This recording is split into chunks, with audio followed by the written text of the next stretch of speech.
has once again become a flashpoint of international tension.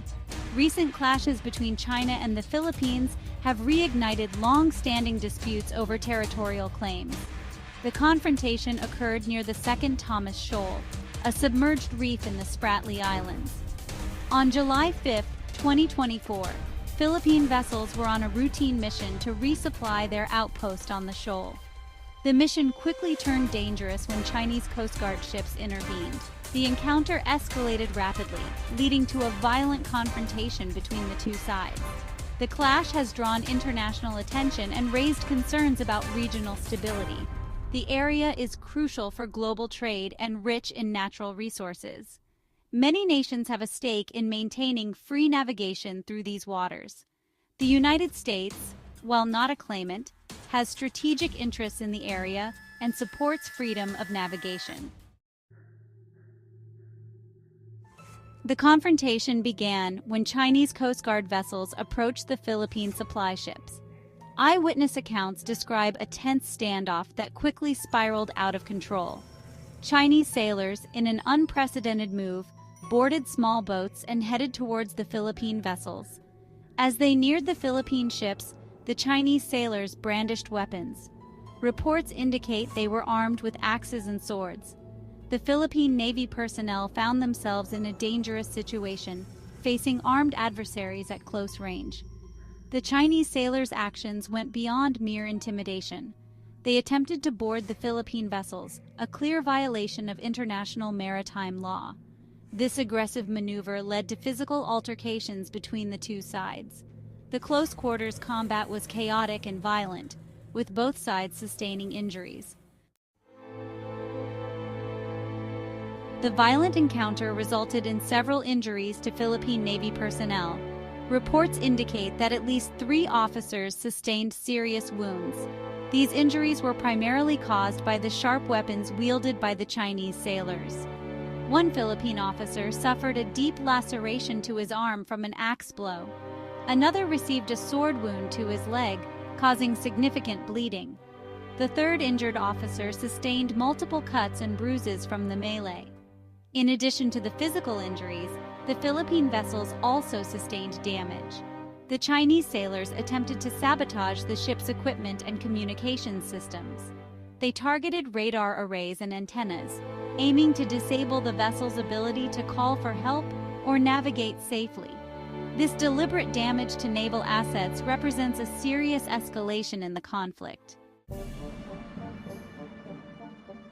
The Second Thomas Shoal, known as Ayungin Shoal in the Philippines, holds significant strategic importance.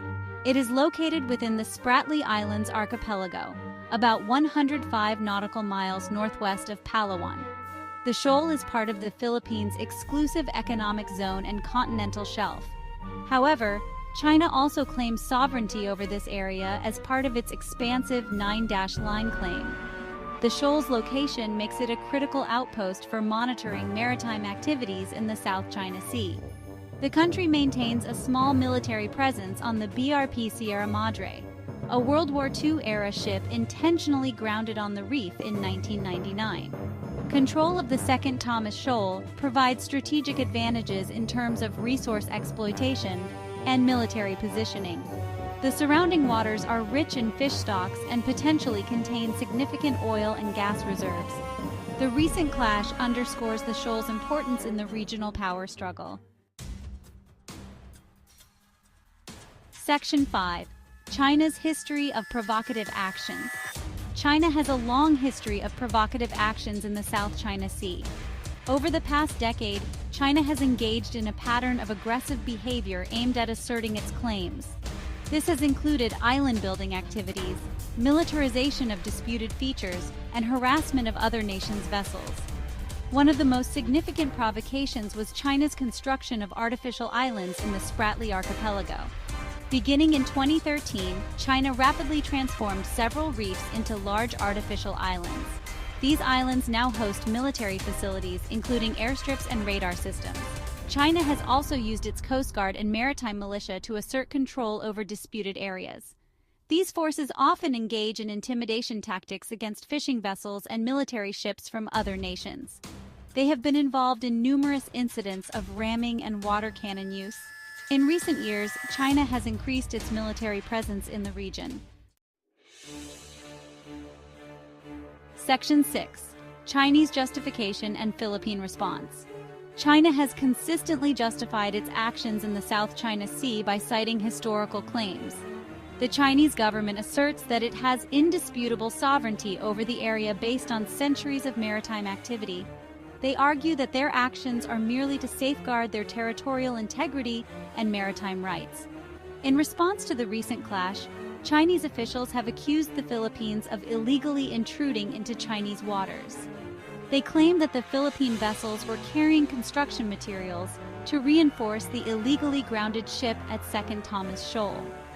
China views these resupply missions as attempts to strengthen the Philippine presence in disputed territory.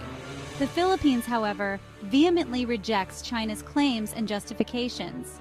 Filipino officials assert that the Second Thomas Shoal lies within their exclusive economic zone and continental shelf. The Philippines maintains that its resupply missions are routine and necessary to support its legitimate presence on the shoal. The Philippine response to the recent incident has been firm and resolute. Recent Chinese legislative changes. China has made significant legislative changes affecting the South China Sea. In April 2024, a new maritime law expanded the Coast Guard's authority. This law allows the use of force against foreign ships. The legislation has raised concerns internationally. It blurs the line between civilian law enforcement and military operations. New mapping rules require the 9-dash line on all maps. Section 8. Statements from key political figures. In the wake of the confrontation, key political figures have issued statements. Philippine President Ferdinand Marcos Jr. condemned the Chinese actions in a televised speech. He stated, "This unprovoked aggression is a clear violation of our sovereignty." He announced an emergency meeting of the National Security Council. Chinese Foreign Ministry spokesperson Wang Wei offered a contrasting perspective. He stated, "China has indisputable sovereignty over the Nansha Islands." U.S. Secretary of State Antony Blinken reaffirmed America's commitment to the Philippines. Section 9. International reactions and U.S. involvement. The international community has reacted with concern to the escalating tensions in the South China Sea. Many countries have called for restraint and peaceful resolution. Japan urged all parties to adhere to the rule of law. Australia emphasized freedom of navigation and overflight. ASEAN held an emergency meeting to discuss the situation. The U.S., a long-standing ally of the Philippines, has taken a more active role. The U.S. has increased its military presence in the region.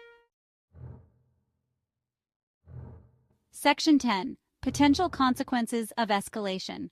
The recent clash between China and the Philippines has raised serious concerns about the potential for further escalation. If tensions continue to rise, the consequences could be far-reaching and severe. One immediate risk is the possibility of more frequent and violent confrontations between vessels in the disputed waters. This could lead to loss of life and significant damage to naval assets, potentially triggering a wider conflict. An escalation of the conflict could have serious economic implications for the region and beyond. The South China Sea is a crucial shipping lane, with an estimated 1/3 of global maritime trade passing through its waters. Any disruption to this trade route could have ripple effects on the global economy. Additionally, the uncertainty created by the conflict could deter investment in the region, impacting economic growth in Southeast Asian countries. There is also the risk of the conflict drawing in other regional powers and escalating into a broader geopolitical crisis. Section 11. The need for de-escalation and diplomacy. In light of the potential consequences of escalation, there is an urgent need for de-escalation and a return to diplomacy. All parties involved must prioritize peaceful resolution of the dispute to prevent further violence and maintain regional stability. This will require a commitment to dialogue and a willingness to compromise on all sides. One potential avenue for de-escalation is through multilateral forums such as ASEAN. The organization has previously played a role in mediating regional disputes and could serve as a neutral platform for discussions. The ASEAN-led Code of Conduct negotiations aimed at managing behavior in the South China Sea could be revitalized and expedited in response to the recent tensions.